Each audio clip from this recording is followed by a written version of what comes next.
Hare Krishna, Mahaprabhu Prabhu. Hare Thank you very Krishna. much for joining the Monks podcast. Thank you very much for inviting me. It's very, very nice to be with you. Yes, To see you face to face. I mean, face to Zoom. face to Zoom. Nice way of putting it. Zoom to Zoom, we can say. Yeah. So I'm one of the editors for Back to Godhead. So we had received an article of yours for publication on what you did for Incredible India, and it was amazing. I had no idea that within our movement we have artists who have so much penetration in the European Western world, European world. And then when we interacted, I saw your pictures with Narendra Modi and several other eminent leaders in India as well as Europe. So I suspect that many of our viewers may not know how far-reaching your influence is. So, but what I do know is that you are a pioneer in many areas in the movement of in the artistic presentation of Krishna consciousness, and also in communications. I think the art would be a separate podcast we'll have in future. But in communications, you pioneered the revival of the ISKCON Communications Journal, which is a very important publication after it was in hibernation for 10 years. And in the current context, with respect to the terrible events that have happened in Bangladesh for our devotees, you have been in the forefront of galvanizing support, especially in Europe, to ensure the safety of the devotees there and to ensure that justice is done. So I thought today we could... Actually, right after this podcast, I'm going around the corner to the Bangladesh ambassador to hand over 4 letters of protest from 4 different organizations. So it's right now, today. Yeah, so thank you for making time in spite of this. This is a critical time for all of us as a movement also. So I thought that it's good that we could have this podcast today. Broadly, we can discuss about how we can work with other Hindu Vedic Indic organizations for causes that we all share interest in. It could be protection of dharma, sharing of bhakti, even respect for India and Indian culture, Indian art. So there are many shared causes that we have. So that is a broad topic I thought we could discuss, if that's okay with you today. Yes. Yeah, we'll leave the art part for another podcast. It's a completely different world, the communication world and the art world. So today, maybe we could start a little bit with how you were introduced to Krishna consciousness and then how you came to the service of communications. Yeah, maybe I can go a little bit before that. That will give an idea why I'm so much involved in the arts because of my personal background. I'm born in Uruguay, in South America, in a very small country that is quite liberal and very secular to some degree, even though Catholics are the majority of the population. But still, it's just barely majority, like 50% or something like that. It's a very secular country. And I'm born in a family which is an interfaith marriage because my father was Jewish, from a Jewish background, and my mother was Catholic. And my father was a very well-known artist from Uruguay. So I was brought up in the art world from very small, galleries, museums, workshops of artists, and the smell of paint and the smell of oil on the paint. And so basically I was brought up in this art world and took time in my Krishna consciousness to bring it out. But from the last 14 years, I've been dedicating a lot of energy and time to promote the art. So that's the link between why I'm promoting the art so much. It's connected with my upbringing and also the fact that my father is a very well-known artist, and by selling his artwork, a part of that can be used for promoting devotional art and spiritual art. So that we can talk about another time, but I just wanted to make the link. But I did mention that I come from a very secular country, and though my father was Jewish, my mother was Catholic, they never really gave me any religious education. They allowed me to kind of grow up and make up my own mind. So just to also make the connection between my education and communications, I was brought up, I did primary school in the United States, in New York City, which was obviously one of the most liberal places on the planet. I was there in New York City when Prabhupada was visiting in the early 70s. I didn't meet him, of course, because I was a very young boy. But I did see the devotees chanting on the streets on 34th Street and 14th Street when I was small, and it always captured my attention. I did all my primary school in the United States, New York, but then my father died. I was only 11 years old, so I went back to Uruguay with my mother, and there was military government. It was a dictatorship. It was very harsh. Uruguay is a very democratic country, but it had a 7-year period of heavy dictatorship, military dictatorship. And it was a very big shock for me. School was very kind of formatted. You had to wear a tie to go to school. You couldn't have long hair. You had to have the tie the last button had to be closed. There was somebody controlling that at the entrance of the school. So it was very much like the opposite of New York City. So I did my secondary school there. And then I went back to the United States to a university in upstate New York, in Syracuse, to study political science, international law and political science. My idea was to get involved in politics, go back to Uruguay and change the country and change the world. I was very utopian. I had a lot of hopes to change the world through politics. But the professors were so good in the university that they completely changed my perspective on what politics can actually do for the world, to change the world. They were so good that politics is very limited. Many things are at play, at stake, so there's not much you can do within politics, which is true.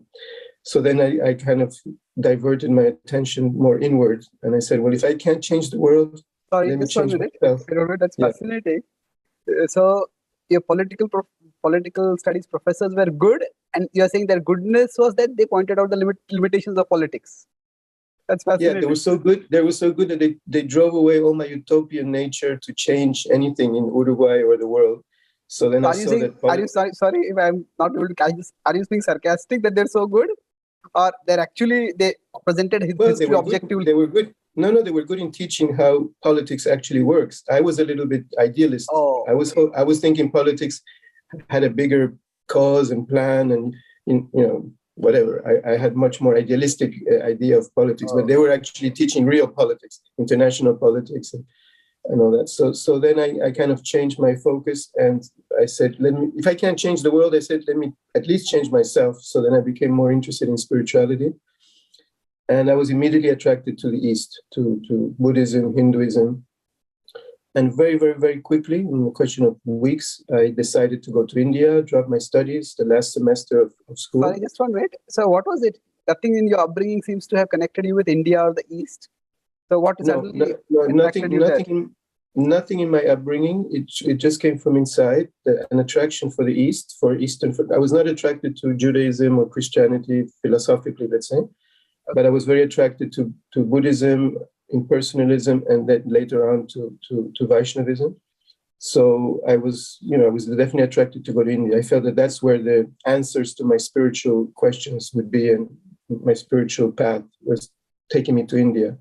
So I decided to take all the money from my studies, which my mother didn't like very much, and go on a trip to India, preferably by land. I wanted to go through Europe and all go by land to India to discover myself and to discover spirituality. But I managed to visit the place where my mother came from in Basque country in North Spain. And then I went to Paris, where, I was on my way to go to Lithuania, where my father came from. But in Paris, on Christmas Eve, 24th of December, I was very interested in Indian spirituality. I was looking for the Bhagavad Gita, actually, to buy a Bhagavad Gita. I had plenty of money because I had all the money from my studies to travel around the world. So then I met the devotees on the street. Sorry, just 1 minute. So you're saying that, how old were you? Had you completed your studies or you're still studying? I was at my last semester for a bachelor's degree. So I was 19, almost 19, 20, something like that. Oh, okay. And your bachelor's was in what? In political science and international relations. Okay, political science itself, okay. And then I met the devotees chanting on the Place Saint-Michel in Paris, very nicely, a big Harinam. They were distributing prasadam, laddu, which I devoured, I loved. And they were also giving Bhagavad Gitas for free. And for me, that was like, I was looking for the Bhagavad Gita, and they were giving the Bhagavad Gita for free. So then for me, it was like, wow. So the devotees gave me a Bhagavad Gita, and then that connection was very powerful. And I tried to read it to understand it. It was very difficult, of course, at that moment. But then I very quickly decided to join the movement in Paris in 1982. And since I joined the movement, I've done many different services. Of course, in the early days, everybody was on Harinam or Sankirtan. So after a few months of Harinam, I went on Sankirtan as a brahmachari, traveling all over France, doing missionary activities, distributing books. And that lasted for several years. Of course, it was a crisis in France when our leader, Guru, left, Bhagavan left, and the whole yatra kind of collapsed. Even administratively, it was kind of a mess. And I depended on proper administration from the movement to be able to stay, because I was a foreigner. So in order to stay, I had to get like a kind of, some type of paper from the movement, and they couldn't even supply that. It was so dysfunctional at that moment. So I had to leave, after some time, I had to leave France, and I went to the UK. And I continued doing Sankirtan in the UK for about a year and a half. So all this was which year too, roughly? I left France in 87. Okay. And then I stayed in England for a year, and then I came to Belgium. And there I kind of stayed in Brussels for a while, and then I joined in Radhadesh, where I stayed for many, I'm still there, of course. And I continued doing Sankirtan for several years, but I was also getting more involved in management, little by little. Of course, when I became Grihasta after 10 years of brahmachari, then I really got into management in Radhadesh. I helped develop the tourism department and many infrastructure facilities to make Radhadesh a nice place for visitors and tourists. And so I was involved in management there for many years. But communication... What we have behind is the Radhadesh backdrop, isn't it? This is the main building? Or? Yes. It's I will tell you the story a little later because it's very much connected to the topic of today. Okay, beautiful. It's a very interesting thing that happened. I will mention it a little bit later. And so I get involved in communications very early on because for me it was natural to from preaching to on the street with books to also representing our movement to the higher echelons of society, the leaders of society. For me, it was a natural thing to try to help the movement in that field. And for me, it was easy because of my education and speaking several languages and things like that. So it was easy to interact with, people from the leadership positions in society.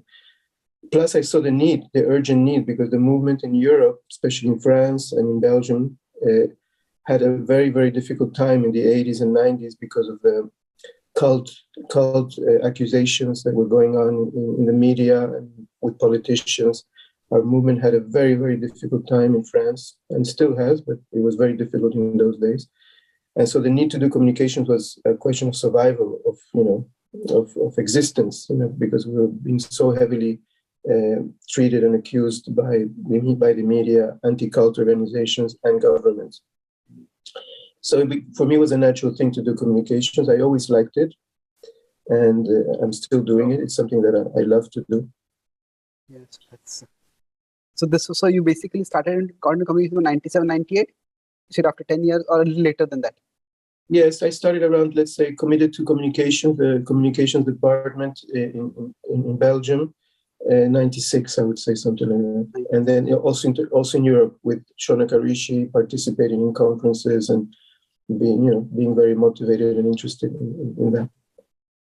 Until Shonaka Rishi stepped down from communications in Europe as the minister or the director of communications for Europe. Then I was asked if I wanted to do it for Europe, which I agreed, I accepted, and I've been doing it for many years now, to help Europe maintain whatever communications efforts we've done and to develop into much more professional communication departments and strategies for all of Europe. In Europe, it's still very much needed. It's needed all over the world, actually, but in Europe, it's a question of more, life or death kind of thing. It was, at least. Now it's less, but it's definitely very important to do communications. And then the art service, yeah. Sorry, we just have one clarification. So when we say that communications was a matter of survival, so generally, what exactly do we mean by that? You're saying that, so if we are being pursued negatively, then to actively work to change our perception, that was what was needed. Otherwise, we would be persecuted. So maybe you could just clarify a little bit about what communications involves, so that how it's a matter of how it helps us survive and eventually grow. In Europe, because of survival, we had to develop a communications department and strategy, and the leaders gave support. In the early 90s. There was a lot of meetings, and the leaders kind of woke up to the importance of communications because of the necessity. So I was just saying that unfortunately in the past a lot, but even to the present, communications is mainly seen as an emergency department when we're attacked, when there's problems in the media or with governments or with other, or like now, for example, with attacks in Bangladesh. So it's much more, it's seen as a reactive kind of effort. And we're trying in the communications ministry with Anuttama and all the devotees around the world is to make it into a very systematic activity of our movement, not proactive, 90% proactive and only 10% reactive. But we have the tendency to be 90% reactive and only 10% proactive. So we want to switch that, because proactive means you will be ready, you will have the relationships, you will have the context, you will have the vision, you have everything that it takes to help the movement go forward in its activities and its mission. Reactive means you're always doing patchwork. You're trying to help solve an emergency here and there. Yes. So I remember I had done the communications course with Mahaprabhu Prabhu. So it was quite a paradigm-opening experience for me, because generally thought was that we interact with the world to preach to them and to make them devotees. And if they're not going to become devotees, then what is the point of spending time with them? But the idea was that what struck me at that time is that there will be some people who will become devotees, but we want that those who don't become devotees should also be favorable to us, not hostile to us. So broadly, if I remember right, communications, one of the purposes is to create a receptive atmosphere for our community to exist here. Sorry? Yeah, Sankirtan friendly world. Sankirtan friendly world. Okay, it's beautiful. So yeah, but basically it's yes, we want everybody to be favorable to us, even if they don't become devotees, which is 99.999% of the population in the world. But specifically, communications department focuses on the leadership of the world. It means the political leadership, the media, the religious leadership, the academics and Hindu organizations as well, because they have the keys to open many doors that will make our preaching much more successful, that will make our activities much more successful.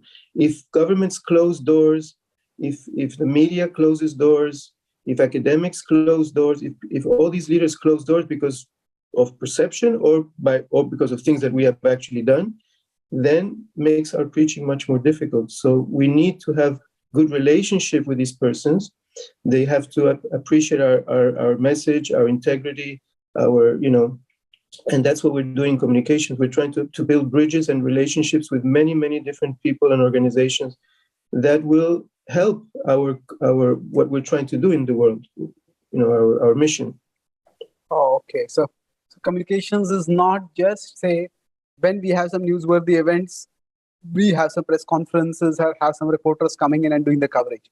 It's having working good relationships with you could say with the opinion leaders of society or the opinion shapers of society broadly. Opinion shapers as well as the people in power. Yeah. Media is an important aspect as well. So we definitely want to have good relationship with the media. Now you were saying, yes, something happens and we do a press release. That's a specific event. Yes, we have to do that. But in order to have the media cover your press release or your event, it's much more easy if you have relationships with them, if you have an ongoing relationship with them, if you know who the journalists are, if if you can contact them. If you have to start from scratch, it's much more difficult. So even for media, it's important to build relationships with them so that we can count on them when we have, like now, for example, we don't have so much media relationships here in Belgium, and we send out tons of press releases yesterday to the French-speaking media, Dutch-speaking media, English-speaking media for our demonstration of tomorrow and Sunday. We hope that they will cover it. We hope some will come. But because we don't have the infrastructure, the resources to actually cultivate them or have relationships with them ongoing, then it's like starting from scratch all the time. It's much more difficult than having a strong communication department that has an ongoing relationship, not only with political leaders, but also with the media. So media is very important, as you said. It's very, very important. That's so true. So one of the reasons why for me, it is a paradigm altering experience to do that course is because sometimes, or maybe at the early stages in our movement, and even at the early stages in our individual Krishna consciousness, we often have a very strong we-they mentality that, we are devotees and they are. I don't even like the word karmi now. It is if we speak it in such a derogatory sense, we could say the rest of the world. So almost we make the rest of the world a bad place filled with Maya.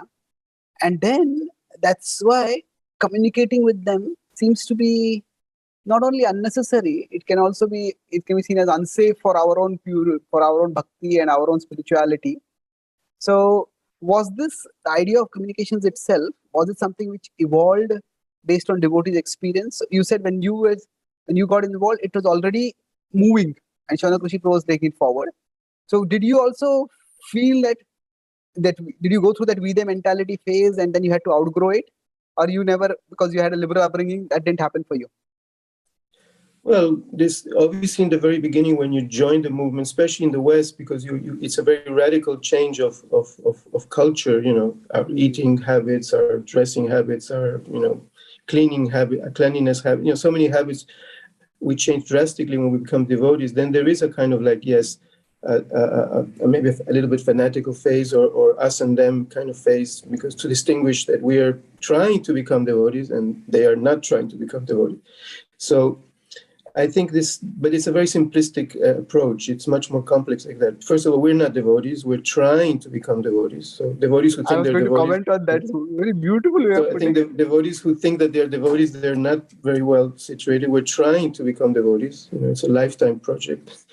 And others might be less inclined, or they might be trying to become devotees in different traditions. So we have to respect that others might also be trying to become devotees as much as we are trying to do so in our own tradition. So everything's much more gray than us and them, black and white, demon and devotee, things like that. Communications is not necessary for every devotee. First of all, some level of maturity has to be there, some level of qualification and expertise, because when you're interacting with leaders of society, they have certain material standards and of course sometimes moral standards or whatever that you need to reciprocate properly with. So devotees who do communications have to be able to express themselves properly, speak proper the different languages that they have to communicate in. They have to have some general education in many areas to be able to talk to religious leaders, politicians, academics, etc. So there's some level of qualification that is needed, and of course some certain level of maturity. We can't approach these persons in a very neophyte, radical, black and white, neophyte kind of approach. You have to have a little bit of maturity when you speak with people of standing in society. So it's not that everybody can do communications, but many devotees could if they wanted to, if they have a calling for that. And it's a very important department in our movement. So, and I think the topic of today is let's say ISKCON and Hinduism or Hindu organizations, because that's a little bit the aspect of communication that we wanted to focus on today, because otherwise communications is super broad and you can talk about 50 different areas and aspects. But yes, true. That's true. So this is a good introduction. So thank you for that. Now regarding Hindu organizations, it does seem that we have how should we put it, that we have a strange aversion or antipathy, or at least apathy towards those who are closest to us. So if in my classes, or before I was introduced to Bhakti also, I used to read quite extensively. I was a reader. So sometimes I draw from what I had read in the past in making my talks, in giving my talks and writings. So it struck me that I can quote from people like Oscar Wilde, and I can quote from Shakespeare, and I can quote from William Wordsworth and Abraham Lincoln. But never if from, I but quote never from Indian Vivekananda. spiritual leaders outside our tradition, what are you doing?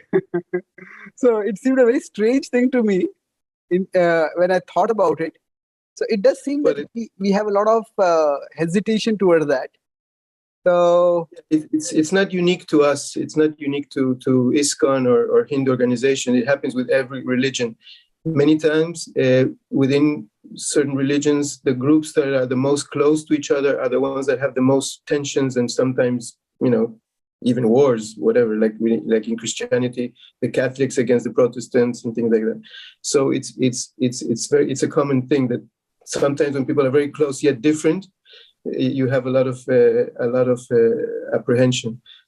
So I just wanted to kind of, and I'm sure you're going to ask me the question about Prabhupada, because I think that should be the beginning of our discussion. How did Prabhupada approach this topic of Hinduism and Hindu? And of course, throughout his books, there's tons and tons of quotes. We're not Hindu, we're not Hindu, we're not Christian, we're not Jewish, we're not American, we're not Indian. So my understanding of that is that Prabhupada was obviously establishing a spiritual movement in a very different culture in the United States in the 60s, in a very liberal period of history. Then he was focused, most of his energy was focused in the spiritual dimension of establishing a movement. So in other words, he was very much focused in establishing the spiritual principles of that we're not this body, that we spirit soul. And so in a spiritual dimension, in an absolute terminology, of course we're not Hindu, but we're not Indian either, and we're not man, and we're not woman, and we're not Christian or whatever. So he was trying to establish this principle, which is very obviously it's a very spiritual principle. And he was not so much interacting with society on social, political, humanitarian issues, because he was focused on establishing a spiritual organization from a particular tradition, from the Chaitanya Vaishnava tradition. So that his energy was mostly focused on that. But whenever there was a need, we were attacked, let's say, externally by court cases or threats of closing down or heavy attacks from the external world, he had no problem in immediately using the word Hindu to identify ourselves to something much bigger than ISKCON, because ISKCON was, okay, we think we're very big and very important, but at that time we were maybe like a few hundred devotees or a few thousand devotees around the world, and Hindus were still like 500 million or 800 million around the world. So he didn't hesitate to use the fact that ISKCON was a Hindu organization to defend ISKCON from attacks from the external world, from legal court cases or the media. So that was he was very pragmatic and very correct in doing so, because socially, obviously, we were seen as a Hindu organization by the external world. That was quite obvious. Maybe not by devotees, but by the external world. That is true. And when you're speaking this, I was thinking about, I'm in Mumbai now, the Juhu temple.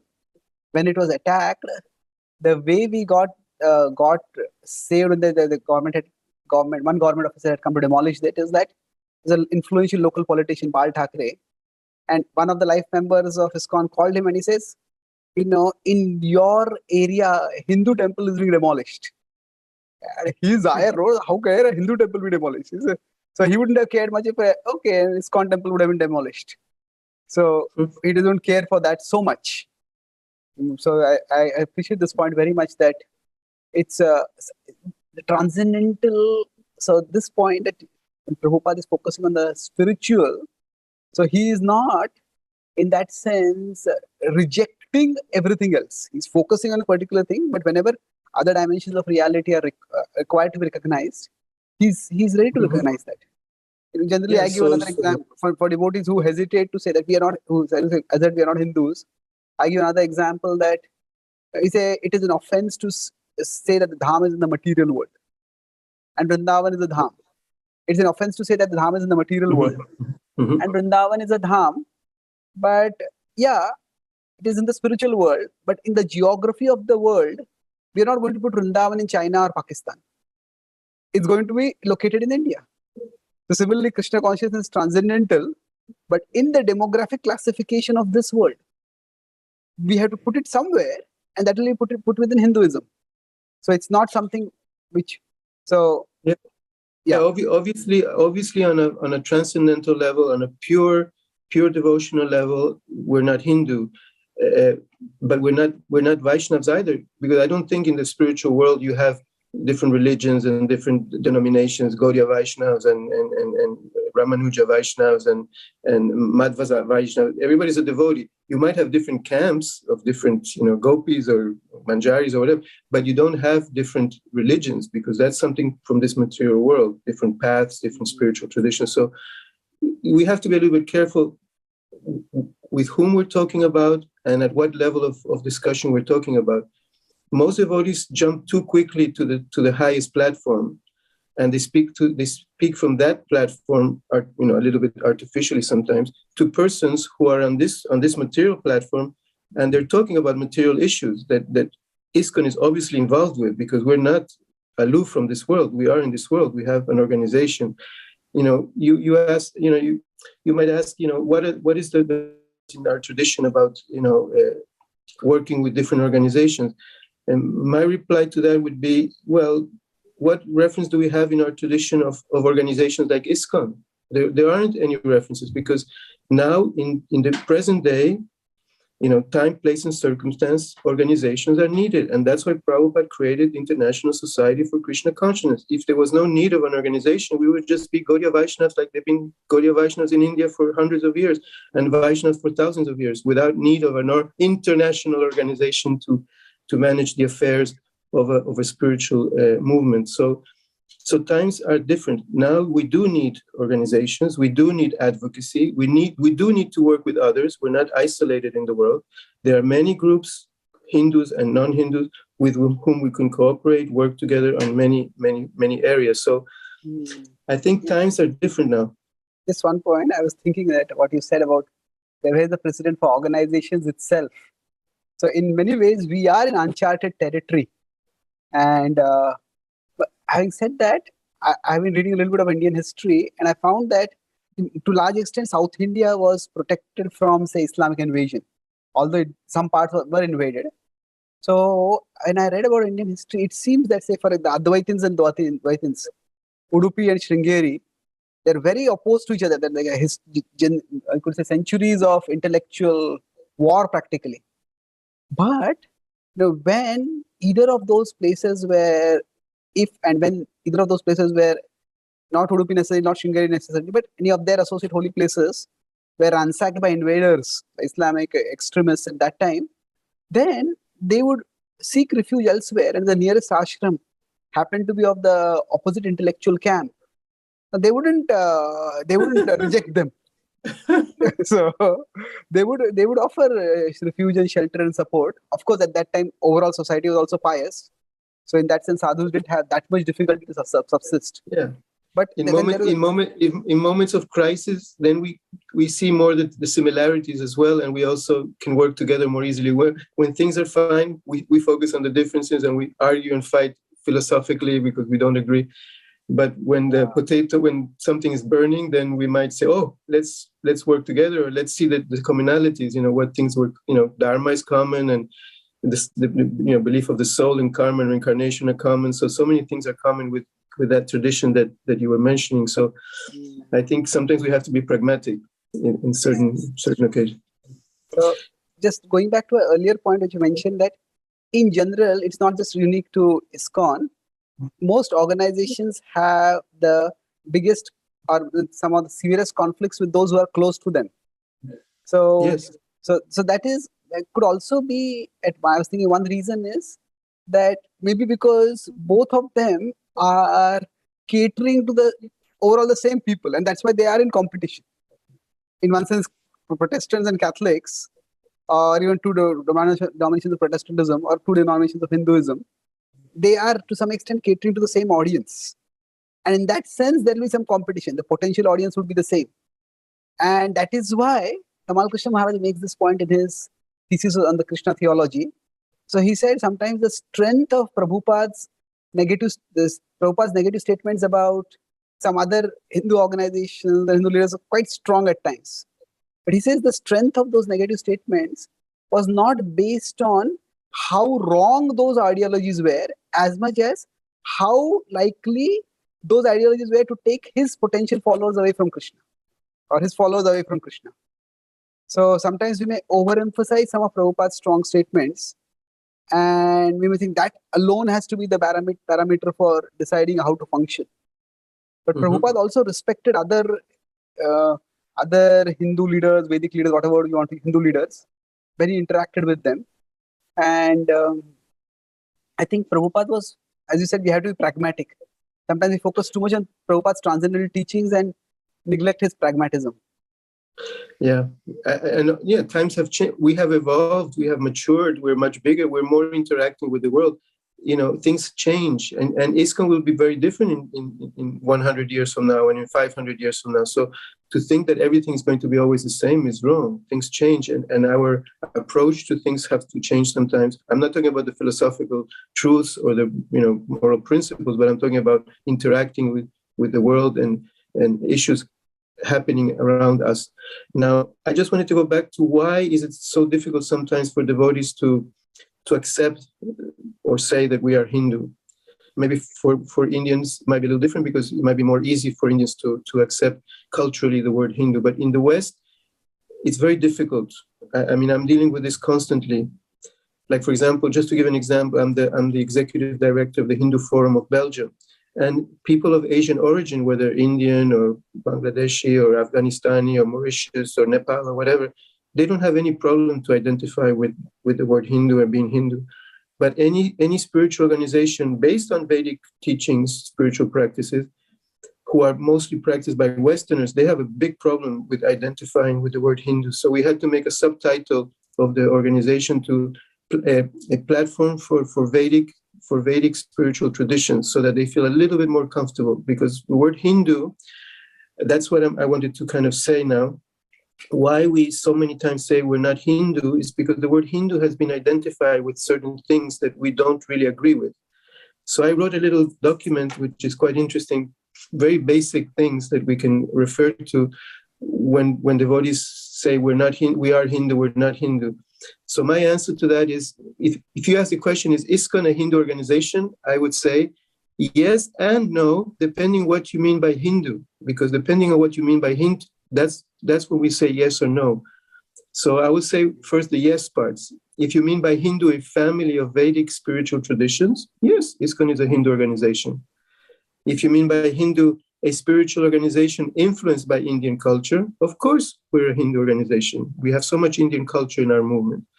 If you mean by Hindu a spiritual organization trying to live according to Dharma, of course we try to follow Dharma. It's obvious.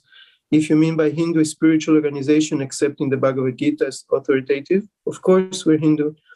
If you mean by Hindu a spiritual organization that accepts the eternality of the soul, Atma, the principle of karma and reincarnation, of course we are Hindu. These are basic Hindu principles. If you mean by Hindu spiritual organization pursuing the goal of one of the different types of liberation, of course, we accept the Vaishnava Mukti liberation. But then, of course, the other aspect which we don't agree with, and we have a lot of difficulty with identifying as Hindu, is when you mean, if you mean by Hindu a nationalistic organization, basically an Indian kind of organization. No, we're not just Indian, and we're not only pro-India. If you mean by Hindu a sectarian religious organization, no, we don't want to be sectarian. We want to be very open. The more sectarian you become, the more limited you become spiritually, because you're only focused on very sectarian principles. If you mean by Hindu an ethnic identity, like South Asian, no, we're not Hindu, because so many devotees are from other parts of the world, from different ethnicities. If you mean by Hindu the belief that God is impersonal and human beings should become one with God, of course we're not Hindu, if that's the meaning of Hindu. And that's the biggest problem devotees have, because the Advaita tradition, and to some degree those who worship different demigods, they have kind of identified very strongly with the word Hindu, and they kind of almost redefined the word Hindu as being Advaita only, or or worship or demigod worship. And of course, we feel very strongly against that. So when people mean by Hindu that, then we are not Hindu, of course. If you mean by Hindu a mix of different beliefs and practices, many Hindus think that Hindu means you accept everything and everything. You accept Vaishnavism, Advaita, and demigod worship all at once, and it's all fine. No, we're not into syncretic mixture of theologies and traditions. If you mean by Hindu polytheism, the worship of different demigods, also we're not Hindu. And then if you mean by Hindu spiritual organization discriminating according to one's birth, not by one's qualification, but by birth, means the caste system, the misinterpretation of the Varnashram system. No, we're not Hindu. If you mean by Hindu the caste system of birth only, identification, we're not Hindu. So in many ways we're not Hindu, in many ways we're Hindu. So I think the biggest question we have to ask ourselves now as ISKCON. This is a very insightful discussion for Francis Bro. So I'm going to the nitty-gritty of the whole thing. I think the biggest discussion that we should have as ISKCON, because this topic is going on a lot. Are we Hindu? Are we not Hindu? Of course, those who focus on these negative things, they're saying, no, we're not Hindu. And those who focus a little bit more on the positive things that I mentioned, we have a tendency to say, yes, we're Hindu. So my question is that we have basically, if we want to clarify this once and for all, there's two very good positions that we could take. And they're both difficult. Neither of them are easy. I would have a tendency to favor the first one that I'm going to mention, which is to redefine what we mean by Hinduism internationally, to redefine constantly, to make sure that these principles that I just mentioned are that people don't represent Hinduism as being only Advaita. So we have to make sure that Hinduism includes Vaishnavism, includes all these positive things that I mentioned. So that's something ISKCON can do, to redefine Hinduism and embrace it in one way by redefining it. So you embrace the notion of being Hindu and Hinduism by redefining it, but taking all the mistakes and misrepresentations away. Just 1 minute, Bro, if you don't mind. It's a very important point you're making, that the answer is not necessarily black and white. So it's almost like you are changing the framework of the discussion. You're expanding the ambit of the, not expanding, you could analyzing the ambit of the term. But I appreciate that, because these are not questions which can have it's not a black and white answer, it's a nuanced answer. But can we really, do we have the right to redefine Hinduism? Because ultimately religions are not just prescriptive, they're descriptive. So the Advaitic tradition is also a part, those who say that God is impersonal is also a part of Hinduism. So when you say it's like a policy or a strategy. If ISKCON would wholeheartedly or embrace this principle, ISKCON has quite some influence and influence in the world with other Hindu organizations and also with other religions as well. So we could gradually redefine what we mean by Hindu and embrace, yes, we are Hindu, but by Hindu we mean this, and not this. So redefine it, correct the mistakes, and that it's not easy. It's hard work. The other option, which is more, let's say, pure, but also a lot of hard work, I will also mention that, because ISKCON has to kind of decide, I think, one or the other. One other possibility, since so many leaders and so many devotees are against the word Hindu, based on the fact that, Prabhupada said that we're not Hindu, that's one thing, but also based on the fact that Hinduism has been more or less appropriated by the Advaita traditions and by demigod worship, then we could try to distinguish Vaishnavism from Hinduism, like basically create a new world religion called Vaishnavism, which is different than Hinduism. Not easy task, because in the world, Hinduism has quite a lot of, acceptance from the scholars and from, religious leaders, etc., etc. So to establish Vaishnavism as a separate religion than Hinduism, which makes sense, because then you say, okay, Hinduism are the Advaita, the syncretic, the demigod worship is whatever they want to be, but Vaishnavas are something else. Vaishnavism. I'm not talking about ISKCON, because ISKCON is too small and it's too partial as far as a theology is concerned. So we have to work with all Vaishnava organizations, all Vaishnava Sampradayas. It's not an easy task to unite all the Vaishnavas. Like, it's not easy to unite all the Hindus. It's also not easy to unite all the Vaishnavas. As you said before, the more close we are, the more difficult sometimes it is to work together with them. But that would be an option. If ISKCON feels very strong about not being Hindu and we're not Hindu, then the only thing we can do is by establishing Vaishnavism fully as a world religion, full world religion. But then you have to work with all the Vaishnava traditions, and that's not easy. I can see that you have put a lot of thought in this. So it's very clear. So, I just appreciate this, that if you don't accept A, then what alternative is there? It's B. And when you realize how difficult B is going to be, then okay, let's work with A. Well, they both have advantages and disadvantages. Yeah. They both require work. But I personally feel that at this moment in time, it's more wise and more easy, and maybe even to some degree more acceptable internationally, worldwide, is to redefine Hinduism. And Vaishnavism is part of Hinduism, and we're not going to let other Hindu spiritual traditions hijack the term Hindu or Hinduism, as we shouldn't hijack it either. In other words, we shouldn't hijack Hinduism as being only Vaishnavism. Because I've seen in international conferences like the World Parliament of the Religions that many times Hindu leaders, gurus, spiritual leaders, when they are called upon to speak, they present their tradition. And I'm not talking only about Advaita followers, but even Vaishnava followers, Vaishnava gurus and leaders. They present they present their tradition as being Hinduism, and that's, to me, not intellectually appropriate. They have to start by saying, within the Hindu, family of spiritual tradition, my tradition or our tradition, whatever, believes in this. But to equate Gaudiya Vaishnavism, Chaitanya Vaishnavism with Hinduism wouldn't be correct, as it's not correct to equate Advaita tradition with Hinduism, which they do all the time. They present Hinduism as being, Brahman, etc., etc. We hear that constantly. So both sides have to learn to work together in the sense that we have big differences, theological differences, but we work under a bigger umbrella called Hinduism. We defend that notion, but we respect the differences. And we can't appropriate the word Hinduism as being Advaita or being Vaishnava or being demigod worship, whatever.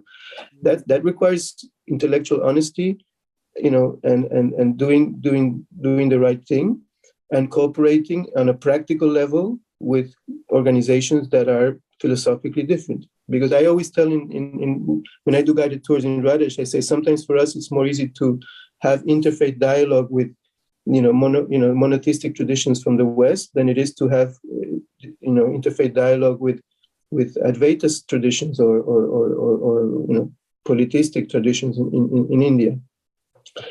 But I think we have to separate the philosophical from the pragmatic. The philosophical is philosophical, and it's about interfaith dialogue. And we will have certain dialogues with certain organizations, and we will have other dialogue with other organizations. And with some organizations, you cannot have interfaith dialogue. For example, with those who don't believe in the existence of the soul or whatever, because then you have really no point in common to discuss philosophically. Then you can only discuss on the pragmatic level. And there we have to be very open. We have to be able to work with anybody, even Buddhist or whoever, even humanist, who have some values, who have some moral values, some ethical values. If you go to the level of morality and ethics and social issues and humanitarian issues and human rights issues, we should be able to work with anybody who has, who we agree with, who can work with us in particular projects. So that's my kind of, to separate the two. Philosophical, let's keep it at the philosophy table. And pragmatic, let's keep it at the pragmatic table, where it's a completely different table. That's so important that actually I worked with Giriraj Maharaj in helping edit his, and not edit, there's some service in his book on the Juhu project. So he told me one incident that this Dr. Patel, at whose place Prabhupada had stayed when he initially went to New York.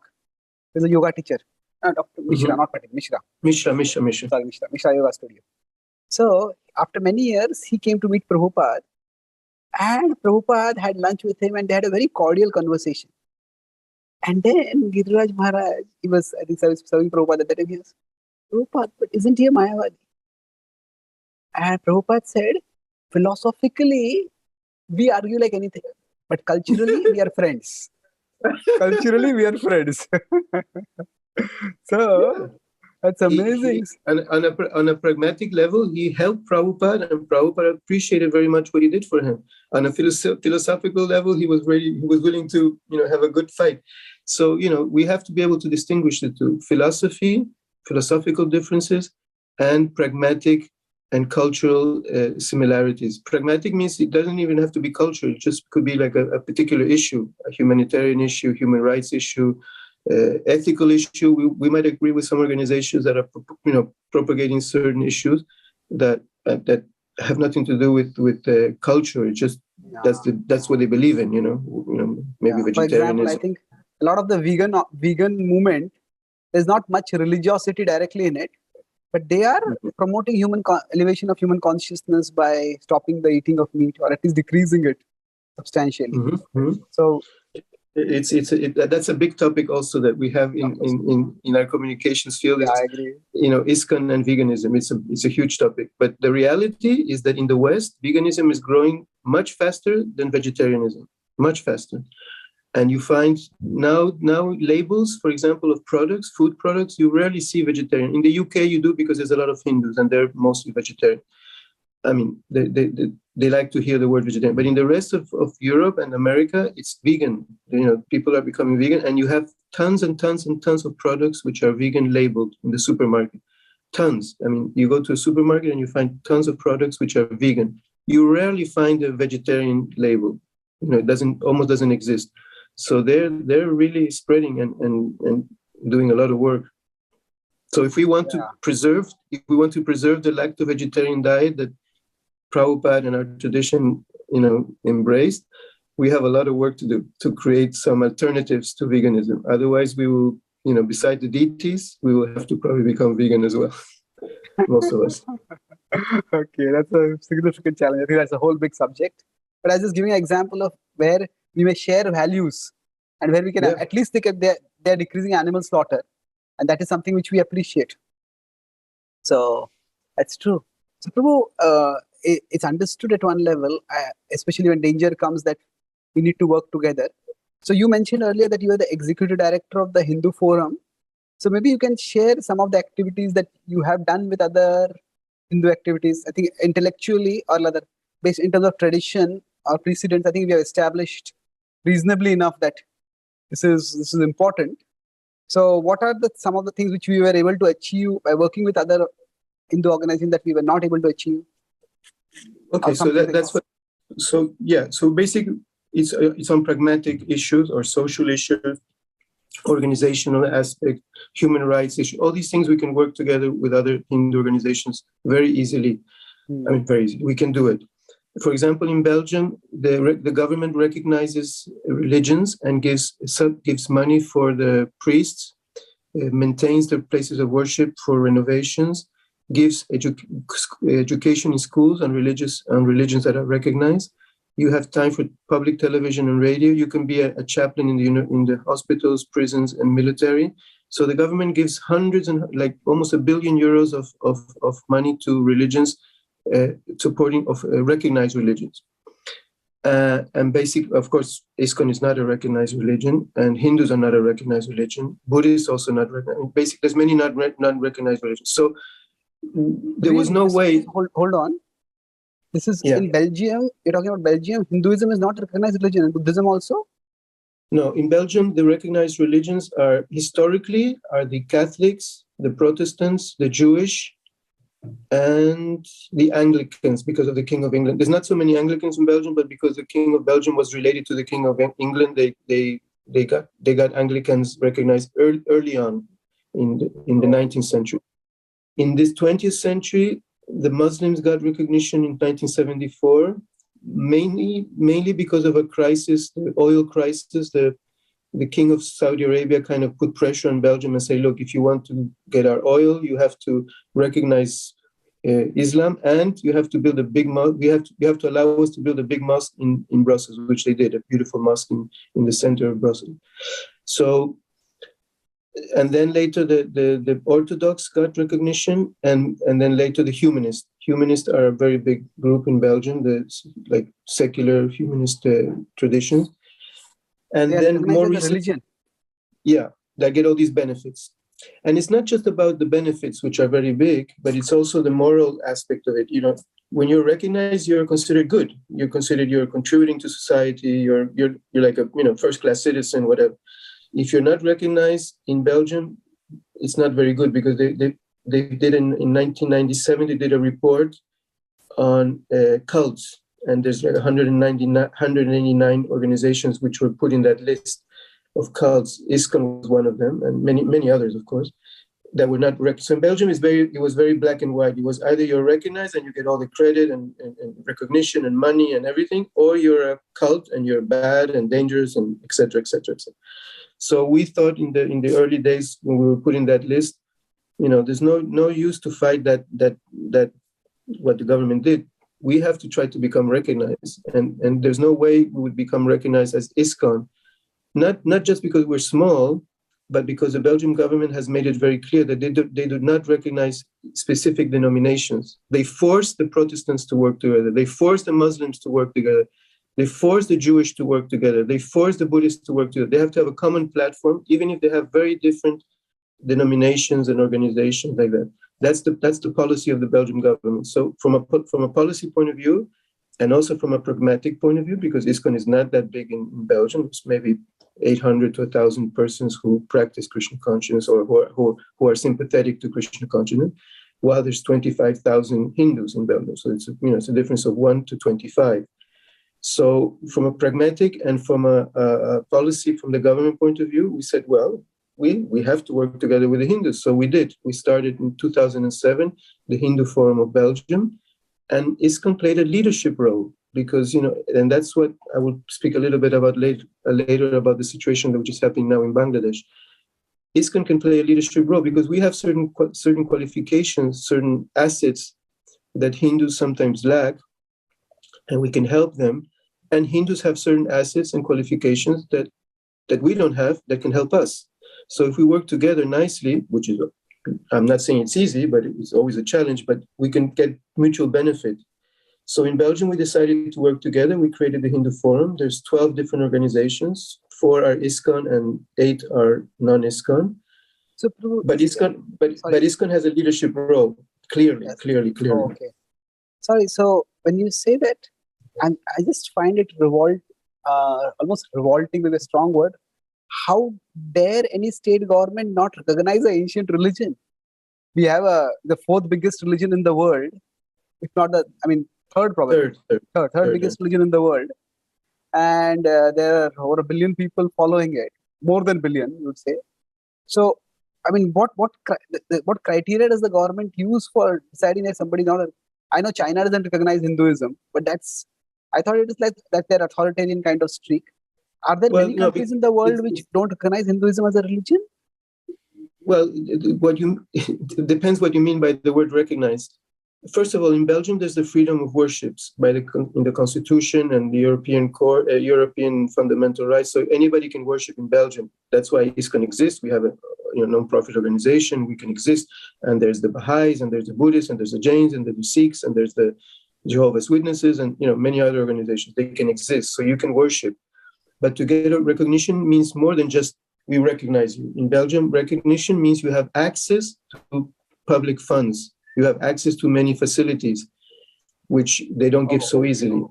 So it's like basically you get recognition for public subsidy or public spending to get money from the government. So we applied in 2013, the Hindu Forum. We've been waiting for many, many years to get. The first stage of recognition is a small subsidy for our secretariat, which asked in 2016. And for one reason or another, it's dragging on. So now we're at a point where we're putting real pressure. We wrote a letter to the minister, the new minister. We wrote a heavy letter that, now we want an answer. Are you going to give the subsidy soon or not? Because, we want a yes or no. If it's no, we will do whatever we have to do. And if it's yes, okay, we know he will do it within a short time. So probably he will write us back in the next few weeks saying, yes, in the beginning of next year, we'll give you the subsidy, etc., etc. The Buddhists are also waiting for 13 years to get the full recognition. So that shows how we can work with Hindus. That's a very specific case of Belgium. Other countries have different arrangements. Every country in Europe has a different state-church relations. It's not all the same. In Belgium, it's like this. So we work together with the Hindus, and I think this model could be used in many other places in the world. We have established in Europe several Hindu forums, which are connected with where ISKCON is connected. For example, Hindu Forum of Britain. ISKCON was a very important founder and a member of Hindu Forum of Britain. We've created also Hindu Forum in Sweden. There's a Hindu organization in Spain. There's in Holland. There's the Hindu Council that existed much before us, because there's a big Hindu population in Holland. So there's many possibilities to work together. Now that the present president of Hindu Council of Holland is a devotee from ISKCON for the first time. And they work as the president of this important organization because it's the biggest Hindu population in continental Europe, 250,000 Hindus in Holland. So I think it's to our advantage to work with the Hindus. But as I said, we have to philosophically redefine it. We have to learn how to work with Hindu organizations. On certain things we agree, on other things we don't agree. When it's common interest, like advocacy or human rights or social, recognition or benefits or all these kind of things, we work with the bigger body, which is, Hinduism. When we want to make one of our points clear and they don't share so much the importance of that point, we do it separately. You can be both. You can be Hindu and you can be ISKCON at the same time. You can work together with other Hindu organizations for some issues, and you can push your issues separately on the side. Just to give you an example, in Europe, there's a very big organization. It's called KEC. It represents all the Protestant churches of Europe, which is a lot, like 100 and something organizations. It's millions and millions and millions of people. And it's funny because their office in Brussels, right next to their office is the Evangelical Church of Germany, which is a member of the KEC. But they have their own building next door to do their own advocacy and their own lobbying. They have no problem to work with the KEC for certain issues, and they have no problem to push on their own agenda and points on the side.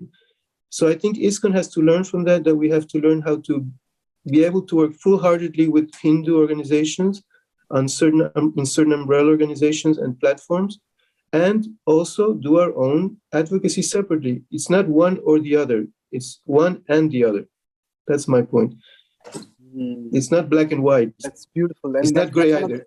That's one of the fears that devotees may have, that we may lose our identity in the khichdi, but we can maintain our identity while working together.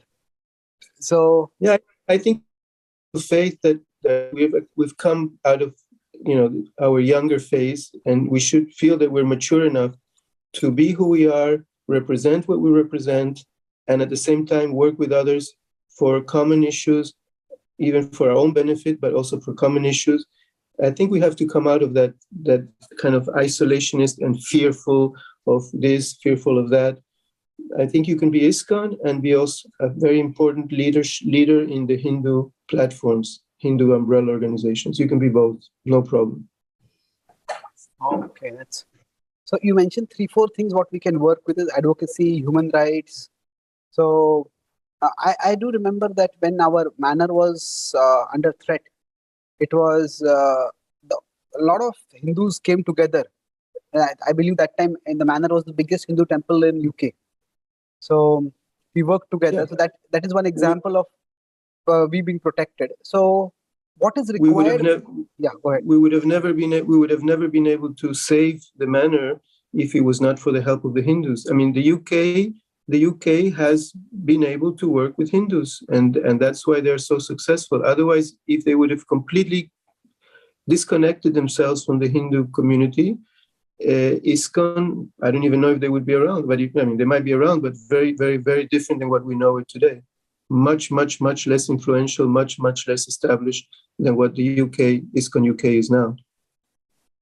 So, Prabhu, now, so working with Hindu organizations means, what does this entail practically?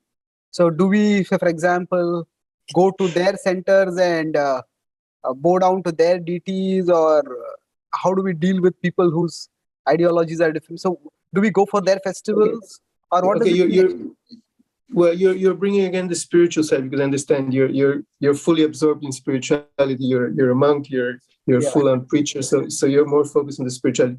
So on spiritual level, I think we have to learn how to be respectful. Like, I've been to Hindu temples. We respect as Vaishnavas. We respect, Lord Shiva. We respect the demigod. We respect everything. So we have to be respectful. It doesn't mean that you have to give your heart when you bow down or offer. Even the temples of devatas is not that much of an issue. You can always pray to them in a mood that they are devotees of Krishna. But what about, say, centers which are actually promoting Advaitism? How do we? I don't think we need to be involved in philosophical promotion, because we're not going to speak. And if they have I don't know what their spiritual activities might be, but if we participate in some of their, usually if we participate in something spiritual, it's in an interfaith type of dialogue. So the context is interfaith dialogue, because I for cooperation on social issues, humanitarian issues, human rights issues, we don't need to discuss or participate in religious functions or spiritual programs. So I think it's two different things. So they are also clear of what they are expecting from this kind of interaction. Interfaith is one thing. Intrafaith is also one thing. Like, intrafaith means interfaith with your own tradition organization. So, but they're very similar. Intrafaith, interfaith, and cooperating with organizations for particular issues, particular campaigns or topics is another thing. So with Hindu organizations, there are many issues that we can work. For example, the recognition of Hinduism and ISKCON in a particular country, the respect of ISKCON in a particular country. That's what the UK did. ISKCON would not be so respected if it wasn't the support of the Hindu community and Hindu organizations. Defense of human rights, so many places ISKCON has been attacked, in Kazakhstan, in Russia, in Hungary, and without the help of India or Hindu organizations, it would have been very difficult to protect those rights. So we definitely need to work with them for that, but we have to also learn how to not just ask for their help when we're in need, but we also have to offer our help when they're in need, because tendency sometimes is that we want their help, but we don't want to give our help. And that's not part of human interaction. Human beings, all these people are not silly. They know if you just want something from them and you're not willing to give something to them, they will not appreciate. Forget about the philosophy, forget about everything else. It's just a human behavior, So if you want to help, you have to help also, or participate, or be concerned, or whatever you can do. But if it's just one-sided, then people will say, they want our help all the time, but they're not willing to help us at all. Why should we help them? That's a common human thought, isn't it? So we'll come off as very opportunistic then that way. Yeah, we have to. Good. So relationships are both ways. If we want to help, if we want to work with Hindus, we help them, they help us, we're all happy. So Prabhu, you are going to mention about the castle in the background. A little bit, you can talk. Yeah. So it's very, very interesting story. And it's a little bit relevant to today, because some devotees have reacted negatively why Radhadesh has the colors of the Indian flag. Oh, really? I didn't notice that. Okay, the colors of the Indian flag. Okay. And I'll tell you the story. Of course, we're not nationalistic. We're not. ISKCON is not there to promote India necessarily. Though we don't have anything against India. We love India. We go to India. So it's not neither one extreme or the other. We don't marry ourselves with India, but we definitely don't have a problem with India. But in this case, it's very interesting, because you might think, why is ISKCON putting the colors of the Indian flag on its castle, on its facade. It wasn't that we chose to do it. We got a phone call from the Indian embassy, our friend, the cultural attaché, Abhishek, saying that the Indian government, like 1 week before the 15th of August, which is the celebration day in India, the Indian government, the Ministry of Foreign Affairs, probably the Prime Minister of India, asked all the embassies, all the ambassadors around the world to illuminate with the Indian flag, with the colors of the Indian flag, an iconic building in that country, to start to mark the beginning of the 75 years of Indian independence celebrations. So the ambassador of India in Brussels thought, I will never get an iconic building in Brussels in 3 days, like the Atomium or the Palace of the King or whatever, something like that. It's impossible. Or the ambassador of India in the United States to get the White House or the Capitol or the Empire State Building or the Tour Eiffel or whatever. Iconic buildings in that particular country. That requires weeks and months of preparation. So then he said, I have two options in Belgium: either the Jain temple, which is very beautiful. It's a real Vedic temple, Jain temple in near Antwerp, or Radhadesh. He had just been to Radhadesh a few weeks before. He liked it very much. So he said, or Radhadesh, which is more typical of Belgium. It's a castle, medieval castle, whatever, blah, blah, blah. So he phoned me and I said, yeah, no problem. If you pay the lights that you have to put, it's a few €100 that it costs. So then they contacted. It was just 3 or 4 days before the 15th of August. So it was in the middle of the summer. Everybody's on holidays in Belgium. So it was not easy to get a company that was very close to Radhadesh, just 5 kilometers from Radhadesh, who has the equipment to light the castle. Mm-hmm. So they came and they lit the castle, and Radhadesh became the iconic building in Belgium to represent the Indian flag for Indian Independence Day, for the celebrations of India, etc., etc. So, and it was posted in the official government official things, Twitter and all these things in India. So it was all over the place. That's so it was for me. It was a question of, it was an honor that the Indian government considered our small little temple castle in Belgium as an iconic building in the country to illuminate with Indian flag. So out of reciprocation, out of respect, out of appreciation, we of course agreed. As I said before, plus we don't have anything against India. On the contrary, we like India. We're constantly going to India. So there's no problem to have the Indian flag on Radhadesh, as it wouldn't be a problem to have the Belgian flag. If the Belgian government, if the Prime Minister of Belgium would call us, can we illuminate your castle with the Belgian flag for Belgium Independence Day? Of course we will say yes. Why wouldn't we say no? We live in Belgium. We're part of the country and like that. So that was a story behind the colors of the flag. Because some devotees are saying, why are you coloring Radhadesh with the Indian flag? We didn't do it. It was a request from the Indian government, and we felt very honored to be able to do it. And this is a wonderful way to reciprocate. Like you said, human interaction means we have give and take. So they are requesting something from us, and it's an honor for us also. And if we do it, then we also develop a relationship through that. It's wonderful. Exactly. Probably next year it'll be the Atomium, because they have a whole year to plan it. It'll be right. But this year, because of the short notice, we were chosen. So it was time, place, and circumstance. That's exactly what communications is about. This was the right time, the right place, and the right thing to do, to reciprocate with the Indian government. Like we were very happy that Modi glorified Prabhupada and that the Indian government made a beautiful commemorative coin. So why wouldn't we reciprocate with them with some small request like this? It would be very, very one-sided if we want them to glorify ISKCON and glorify Prabhupada and give us facilities and love us and support us. And then when they ask something, we would say, no, we have nothing to do with India. That would be very, very inappropriate behavior. So we could help Hindu organizations in many ways. So one very clear example is what's happening now in Bangladesh. Now, Bangladesh, this story of Bangladesh has been going on. I've been hearing it for decades. I've been, as Hindu Forum of Belgium or Europe, we've been involved in other times where there have been attacks on Hindus. Somewhere or other, ISKCON has never been attacked, at least not to the scale that it was attacked last week. But now it hit ISKCON just like it hits every Hindu temple and people for decades now. So now we're part of the same suffering.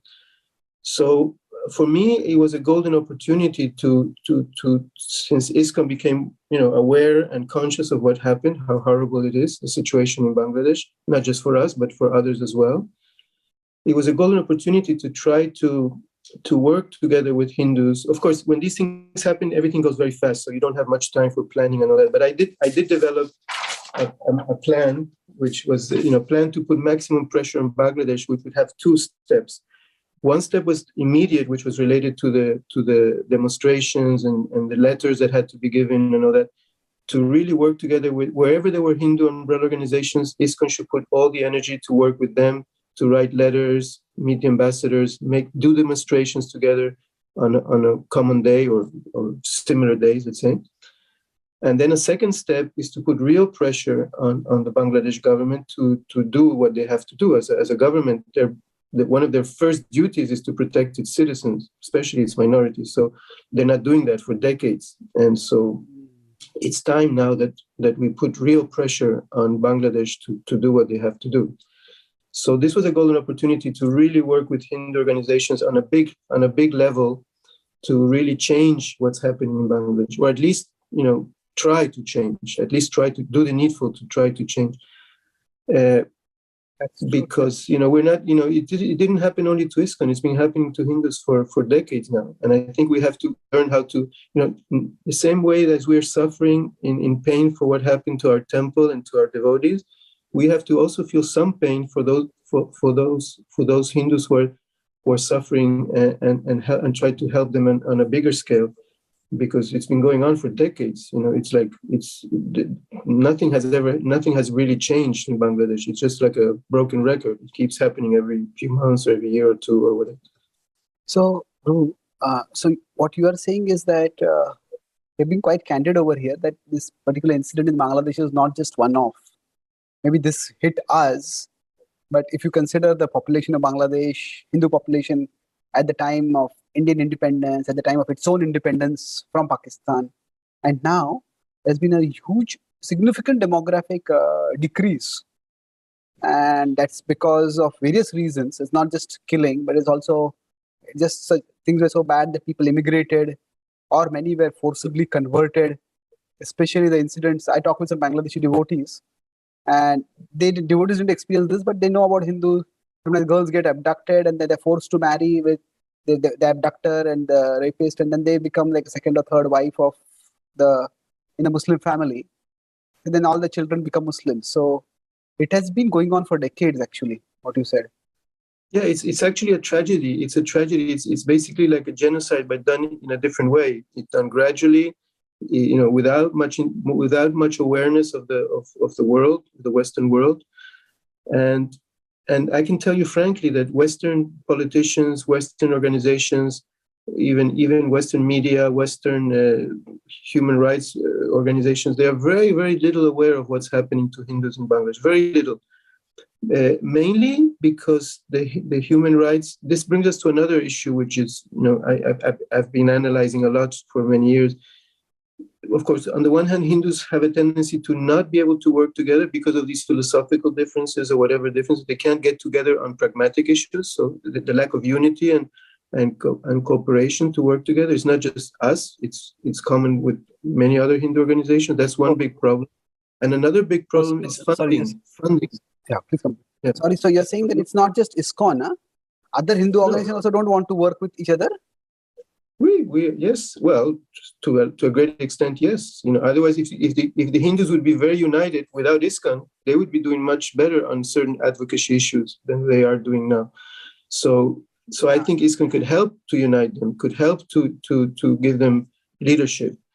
Not that we take over. We shouldn't take over. We should work together with others, but we should give what we have. If we can give leadership and common vision and unity, let's do that. But that means more sacrifice, because to be a leader and to unite others, you have to leave behind your own prejudices or your own interest or your own, preconceived ideas or your own attachments or all that. So leadership requires some effort. Now, the other big problem, why Hindus are not having a big impact in the world, you said it's the third largest religion. So it's not a lack of people, it's not a lack of money. There's enough people and there's enough money within the Hindu communities worldwide. But there's a lack of funding. There's very, very, very, very little funding of Hindus, Hindu businessmen or Hindu organizations or temples or whatever, to advocacy. Very little advocacy, very little money to advocacy. The only organization I know which gets substantial advocacy in Hindu, outside, I'm not talking about India, but outside of India, is American Hindu Foundation. They've learned how to get funding from wealthy Indians in America for the causes they work for. Many different causes they work for on behalf of the Hindu community with advocacy. But here in Europe, I tried visiting very prominent Hindu business people in Europe to get funding for Hindu Forum of Europe. We have so much we could do, so much we need to do, but almost zero funding. Not zero, but almost zero. And it's not just for Hindu Forum of Europe, it's the same for practically every advocacy platform. So how are we going to change the Western mentality of politicians and NGOs without proper advocacy? Proper advocacy means you have an office that can prepare things, write things, send things, go to meetings, travel. You need a budget. If you have no money to write letters, send letters, if everything is done because of some crisis, like now Bangladesh, okay, ISKCON put some energy there. We managed to make some signs and did some demonstrations. Some funding must have been there. Otherwise, you couldn't even do that. But it comes just when there's an emergency. Some little funding is given. So, by advocacy, do you mean the same thing as communications department in ISKCON, or is advocacy? Because advocacy seems to be like it almost seems like advertising. Does it have negative connotation? No. In the West, advocacy is has quite a positive connotation. It's basically, advocacy means you're working on particular issues that you're trying to create awareness. So you're an advocacy. It's a little bit better wording than, for example, public relations or external affairs, things like that. Those are a little bit sometimes more commercial. That commercial entities have.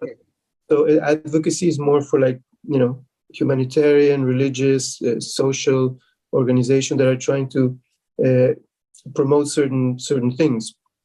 So yeah, definitely communication. Communications has two aspects. One is advocacy, which is external, and one is training and education, which is internal, like a ministry in ISKCON. So internally, we try to help devotees to get trained by courses and resources, journals, magazines, guidelines, websites, you name it. We try to help internally our movement to have proper communications training so that they can have proper strategies and devotees doing it properly. Advocacy is the external part, when we actually interact with the world for different issues. So one of our advocacies is the Hindu communities, Hindu organizations, and these platforms they're not about philosophical unity. They're not about philosophical discussion. We shouldn't discuss philosophy in these, let's say American Hindu Foundation or Hindu Forum of Belgium, Hindu Forum of Europe.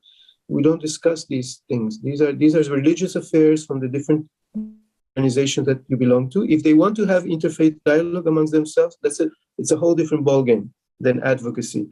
Just to give you the example of the Jewish. A very good example. The Jewish, they also have very different religious perspectives. You have very Orthodox Jews, very, very Orthodox, Hasidic, whatever you want, and you have super liberal Jews, super liberal, super progressive, and in between you have everything you can imagine. So every Jew has their own synagogue they belong to, their own community. So they have their very clear distinctions as far as worship and understanding of the scripture and all that.